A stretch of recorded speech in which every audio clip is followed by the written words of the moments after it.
Step 4 and 5. 4 basically helps us to understand what they mean when they say in step 2 that we're mentally ill. Okay. So step 4 is when we recognize what that means for each of us as individuals. Okay. And then now we're on step 6. So first I'll pray. God, God. we're here to do these steps that you gave us to get better, and we ask that you guide us and lead us in that. Amen. Amen. Okay, step 6. We're entirely ready to have God remove all these defects of character. This is the step that separates the men from the boys, so declares a well-loved clergyman who happens to be one of AA's greatest friends. He goes on to explain that any person capable of enough willingness and honesty to try repeatedly step 6 on all his faults without any reservations whatever has indeed come a long way spiritually, and is therefore entitled to be called a man who is sincerely trying to grow in the image and likeness of his own Creator. Of course, the often disputed question of whether God can and will, under certain conditions, remove defects of character can be answered with a prompt affirmative by almost any AA member. To him, this proposition will be no theory at all. It will be just about the largest fact in his life. He will usually offer his proof in a statement like this: sure, I was beaten, absolutely licked. My own willpower just wouldn't work on alcohol. Change of scenes, the best efforts of family, friends, doctors, and clergymen got no place with my alcoholism. I simply couldn't stop drinking. And no human being could seem to do the job for me. But when I became willing to clean house and then asked a higher power, God as I understand him, to give me release, my obsession to drink vanished. It was lifted right out of me. In AA meetings all over the world, statements just like this are heard daily. It is plain for everyone to see that each sober AA member has been granted a release from this very obstinate and potentially fatal obsession. So, in a very complete and literal way, all AAs have become entirely ready to have God remove the mania. Where did I go here? Mania for alcohol from their lives. And God has proceeded to do exactly that. Having been granted a perfect release from alcoholism, why then shouldn't we be able to achieve by the same means a perfect release from every other difficulty or defect? This is a riddle of our existence, the full answer to which may be only in the mind of God. Nevertheless, at least a part of the answer to it is apparent to us. When men and women pour so much alcohol into themselves that they destroy their lives, they commit a most unnatural act. Defying their instinctive desire for self-preservation, they seem bent on self-destruction. They work against their own deepest instinct. They are humbled by the terrific beating administered by alcohol. As they are humbled by the terrific beating administered by alcohol, the grace of God can enter them and expel their obsession. Here, their powerful instinct to live can cooperate fully with their Creator's desire to give them new life, for nature and God alike abhor suicide. But most of our other difficulties don't fall under such a category at all. Every normal person wants, for example, to eat, to reproduce, and to be somebody in the society of his fellows. And he wishes to be reasonably safe and secure as he tries to attain these things. Indeed, God made him that way. He did not design man to destroy himself by alcohol, but he did give man instincts to help him stay alive. Yeah. We'll stop there for a minute. Okay. And with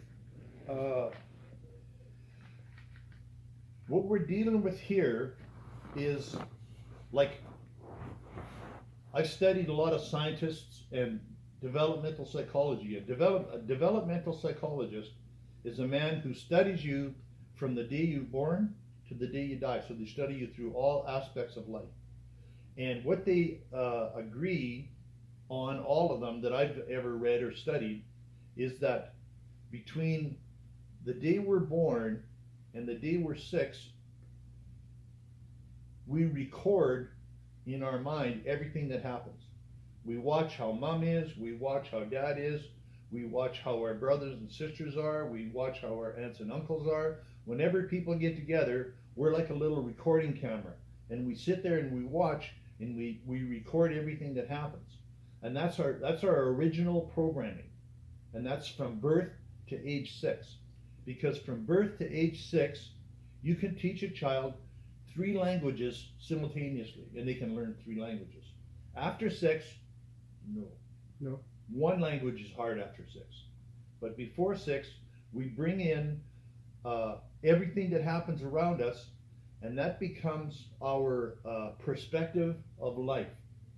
Now, you and I, and the scientists estimate that of all the things that happen, and all the things we see, and all the times we talk to our mother and our father and our brothers and our sisters, they figure that about 70% of what we pick up tends to be negative. Why can't you be a better kid? Why can't you do this? Why can't you do that? What's wrong with you? You're always causing trouble. We get all these negative messages.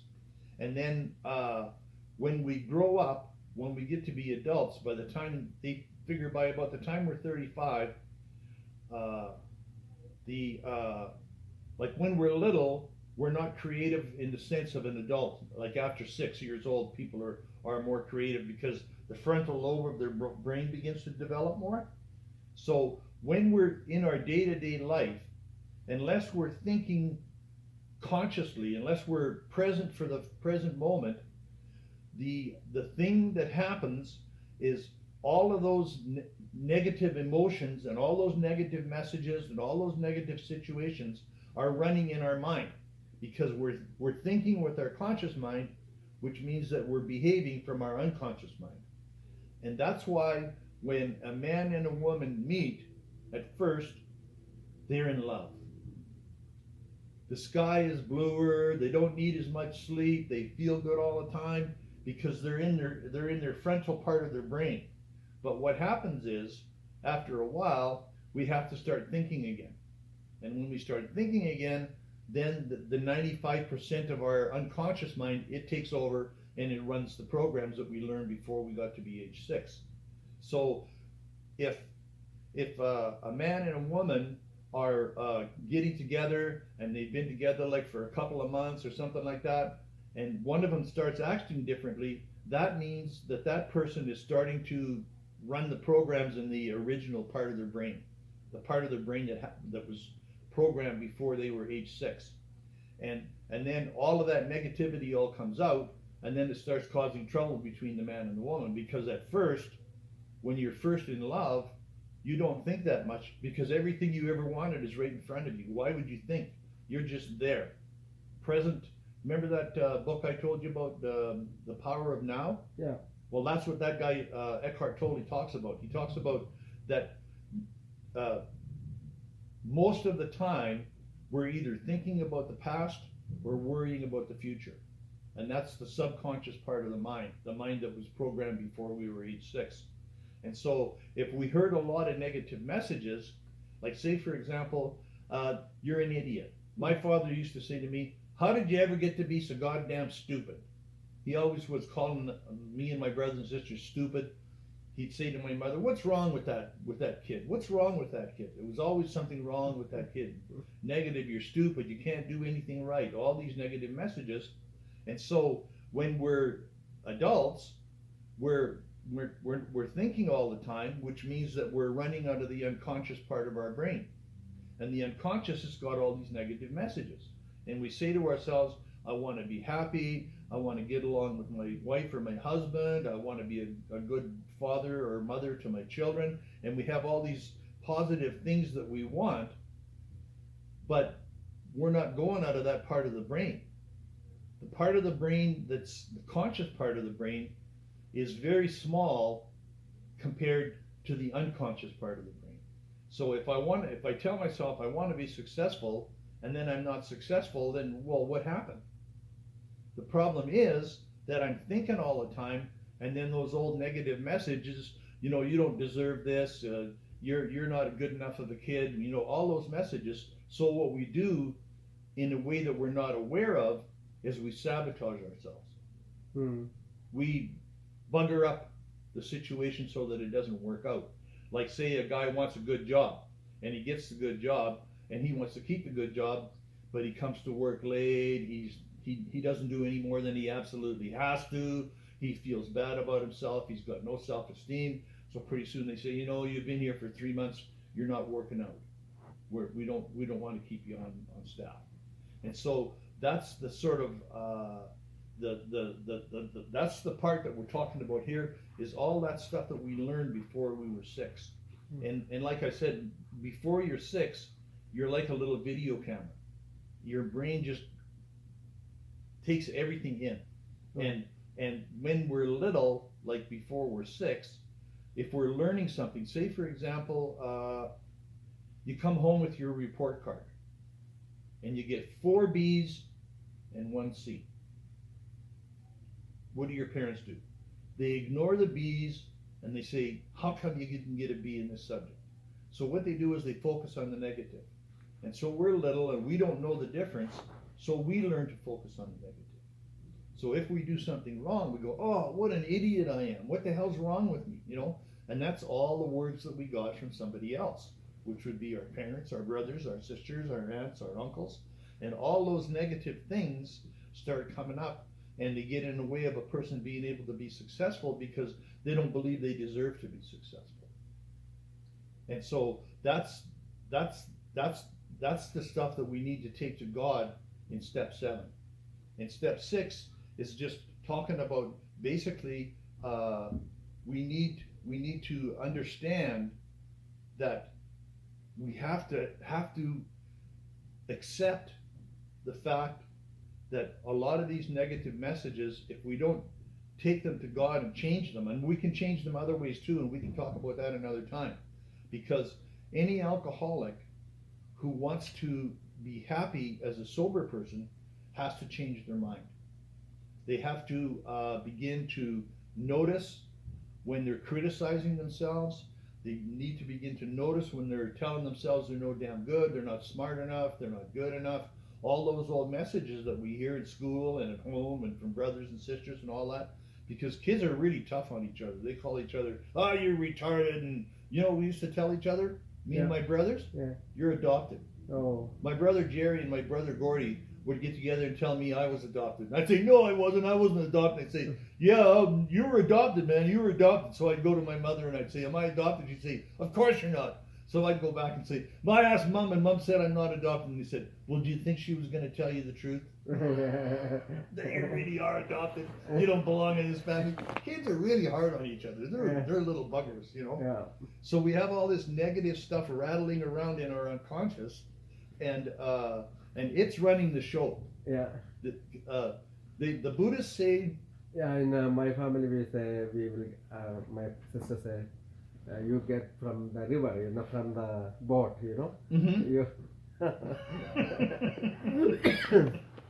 So those are the things that we need to change, because if you sober up a horse thief, you got a horse thief. If we want to be happy and content in sobriety, we really need to confront these old learnings. Okay. And there's all kinds of things that a person can do, but the one that I tried the most and helped me the most was I got a disease called fibromyalgia. Yeah. And I went to the doctor and he diagnosed me. He touched these certain parts in my back and it felt like somebody was sticking a knife in my back. And he said, you got fibromyalgia. And he said, we can give you some medicine for it. He said, but there's 2 things you can do that are not traditional. Like, not everybody does these things, but they help if you want to give them a try. And I said, what are they? And he said, well, one of them is called yoga you know, where you stretch your body out and you go in these different postures and that. And he said, the other one's called meditation. And I said, I'd like to learn how to meditate, because my sister has been doing transcendental meditation for, about 35 years. And it helped her a lot. So I said, I'll try to learn how to meditate. So I went to this monk from Sri Lanka. His name is Bhante Henepala Gunaratna Mathura. And he's from Sri Lanka, and he lives in Washington. No, West Virginia. Okay. And he's a teacher of meditation. So I went to the teacher of meditation. He had a weekend workshop, and he was teaching us how to meditate. And what he taught us is you sit in a certain way, and you try to stop thinking. So you focus on the feeling of your breath going in and out of your nose. And then whenever you find yourself thinking about something, you go back to the breath, and you catch yourself thinking about something, and you go back to the breath. And he said, that'll happen a lot of times, but eventually you'll be able to focus on the air going in and out of your nose, and you won't think. And he said, when that happens, you'll lose track of time, and you'll feel better. You'll be more relaxed. So I thought, damn, I want to try that. So I started to learn how to meditate, and what I found was it was very, very difficult for me to stop thinking. I'd be sitting there trying to focus on the breath going in and out of my nose, and then I'd start thinking about what I was going to have for supper. And I'd say, no, that's not, I don't want to think. I want to go back to focus on the breath going in and out of my nose. And so I do that for maybe to the count of 4, and then I think to myself, I wonder if I'm doing this right, and I start thinking again. And no, I don't want to think. And what I found was that stopping thinking was almost impossible. I could do it for short periods of time, and the other thing that I noticed, because I was paying attention, was that most of my thinking was critical and negative. I would start thinking about stuff that happened when I was a kid. I'd start thinking about what an asshole my father was, and I'd start thinking about the different schools that I went to, and how I didn't like this school and I didn't like that school, and I would always, whenever I would start thinking, I would always end up thinking negative, like what an asshole I am. What makes me think I can learn how to do this? I've never learned how to do anything in my life, which of course wasn't true, but that's what I told myself, because my old man he expected me to be able to do something nobody had ever showed me what to do. He expected me to already know how to do that, but nobody had ever showed me how, so how the hell would I know? Well, how'd you ever get to be so goddamn stupid, and hear it over and over again, there's something wrong with your head, you're never going to amount to anything, you're just going to end up in jail. And then his favorite line was, I shot better Germans than you for 50 cents a day in the war. He used to tell us kids that all the time, all day long. I shot better Germans than you for 50 cents a day in the war. So what he was telling us was, you deserve to be shot. So, when you grow up and you hear that all day long, and you hear, how'd you ever get to be so goddamn stupid, and what's wrong with you, and you'll never learn how to do anything right. And when you hear that over and over and over again, it's like a tape recording in your head. You press the play button and all the negativity comes out.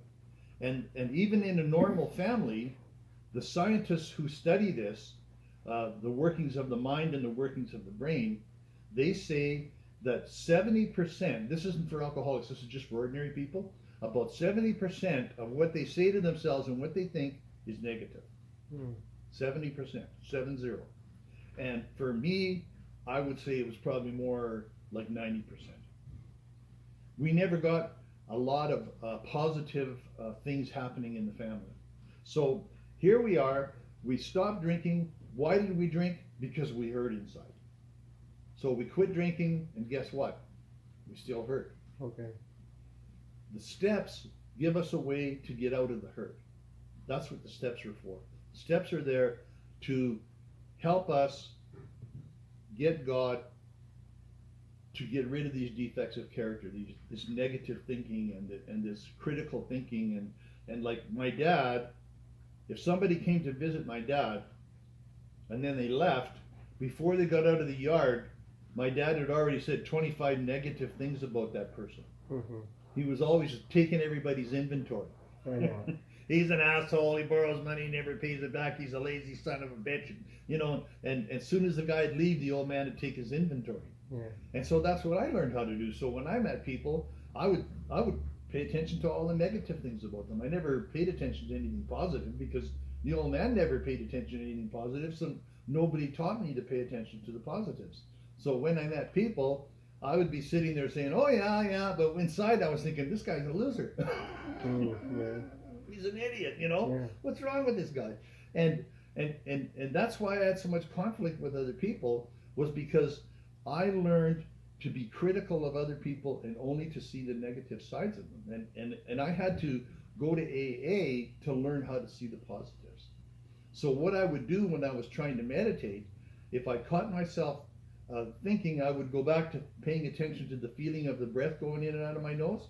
But in ordinary life, when I wasn't trying to meditate, what I started to do was, if I caught myself thinking something negative, I would make myself think of something positive. So I'd think about a fishing trip that I went on. I would think about a party that I went to. I would think about friends that I spent time with. And every time I caught myself thinking about something critical and negative, I'd force myself to think about something positive. And in about 2 or 3 years, that changed my mind.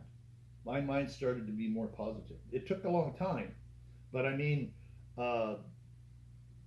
in 3 years, if I work on changing my mind will be better. If I don't work on changing my mind will still be the same, and the 3 years will pass whether I'm trying to change my mind or not.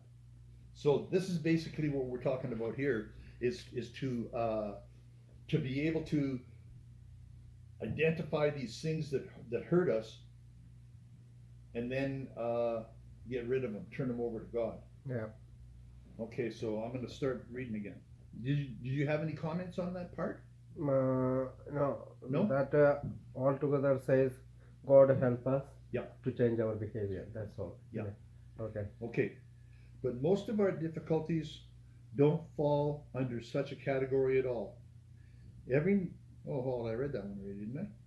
64, last one. Last one. Oh, okay. For example, to reproduce, to be somebody in a society of its fellows, and he wishes to be reasonably safe and secure as he tries to attain these things. And God made him that way. He did not design man to destroy himself by alcohol, but he did give man instincts to help him stay alive. It is nowhere evident, at least in this life, that our Creator expects us to fully eliminate our instinctual drives. Those are the drives they talked about in step 4. For sex, society, and financial security, those kinds of drives. So far as we know, it is nowhere on record that God has completely removed from any human being all of his natural desires. Since most of us are born with an abundance of natural desires, it isn't strange that we often let these far exceed their intended purposes. When they drive us blindly, or we willfully demand that they supply us with more satisfaction or pleasures than are possible to us, that is the point at which we depart from the degree of perfection that God wishes for us here on earth. That is the measure of our character defects, or if you wish, of our sins. If we ask, God will certainly forgive our derelictions, but in no case does he render us white as snow and keep us that way without our cooperation, which means we've got a part to play. That is something we are supposed to be willing to work toward ourselves. He asks only that we try as best as we know how to make progress in the building of character. So step 6, we're entirely ready to have God remove these defects of character, is AA's way of stating the best possible attitude one can take in order to make a beginning on this lifetime job. So it's something that we're going to do for the rest of our life. It's not something, it's not an event like a music concert. It's a process that we have to go through. This does not mean that we expect all of our defects to be lifted out of us as the drive to drink was. A few of them may be, and for some people, when they quit drinking, they do change some of their patterns. But with most of them, we shall have to be content with patient improvement. The key words, entirely ready, underline the fact that we want to aim at the very best we know or can learn. How many of us have this degree of readiness? In an absolute sense, practically nobody has it. This readiness. We, with all the honesty we can summon, we try to have it. This willingness to. It's an attitude change. It's like when we first come to AA, our attitude is, I'm going to do it my way. I know what's best for myself. Yeah. But then when we do the steps, our attitude changes, and we say, if I know what's best for myself, how come my life is such a shithole? You know, and then we begin to say, well, maybe it's me. Okay. Even the best of us will discover to our dismay that there is always a sticking point, at a point at which we say, no, I can't give this up yet. And we shall often tread on more dangerous ground when we cry, this I will never give up. Such is the power of our instincts to overreach themselves. No matter how far we have progressed, desires will always be found which oppose the grace of God. Some who feel that they have done well may dispute this, so let's think it through a little further. Practically everybody wishes to be rid of his most glaring and destructive handicaps. No one wants to be so proud that he is scorned as a braggart, nor so greedy that he is labeled a thief. No one wants to be angry enough to murder, lustful enough to rape, gluttonous enough to ruin his health. No one wants to be agonized by the chronic pain of envy or to be paralyzed by sloth. Of course, most human beings don't suffer these defects at these rock bottom levels. We who have escaped these extremes are apt to congratulate ourselves. Yet can we? After all, hasn't it been self-interest, pure and simple, that have enabled most of us to escape? Not much spiritual effort is involved in avoiding excesses that will bring us punishment anyway. But when we face up to the less violent aspects of these self-same defects, then where do we stand? What we must recognize now is that we exult in some of our defects. We really love them. For example, who doesn't like to feel just a little superior to the next fellow, or even quite a lot superior? Isn't it true that we like to let greed masquerade as ambition? To think of liking lust seems impossible, but how many men and women speak love with their lips and believe what they say so they can hide lust in a dark corner of their minds? And even while staying within conventional bounds, many people have to admit that their imaginary sex excursions are apt to be all dressed up as dreams of romance. Here's the killer here. Self-righteous anger. Man, that kills more drunks than anything. Also can be very enjoyable. In a perverse way, we can actually take satisfaction from the fact that many people annoy us, for it brings a comfortable feeling of superiority.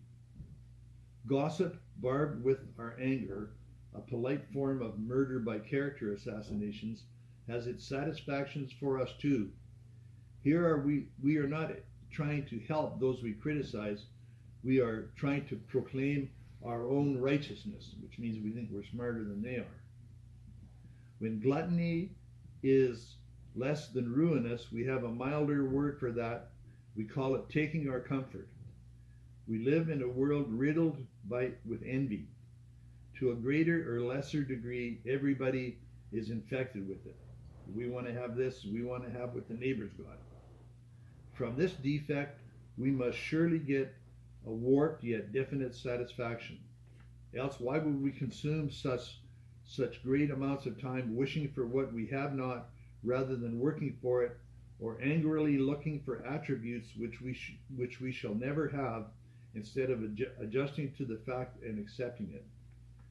And how often we work hard with no better motive than to be secure and slothful later on. We call that retiring. Consider too our talents for procrastination, which is really sloth in 5 syllables. Nearly anyone could submit a good list of such defects as these, and few of us would seriously think of giving them up, at least not until they cause us excessive misery. Some people, of course, may conclude that they are indeed ready to have all such defects taken from them, but even these people, if they construct a list of still minor defects, will be obliged to admit that they prefer to hang on to some of them. Therefore, it seems plain that few of us can quickly or easily become ready to aim at spiritual and moral perfection.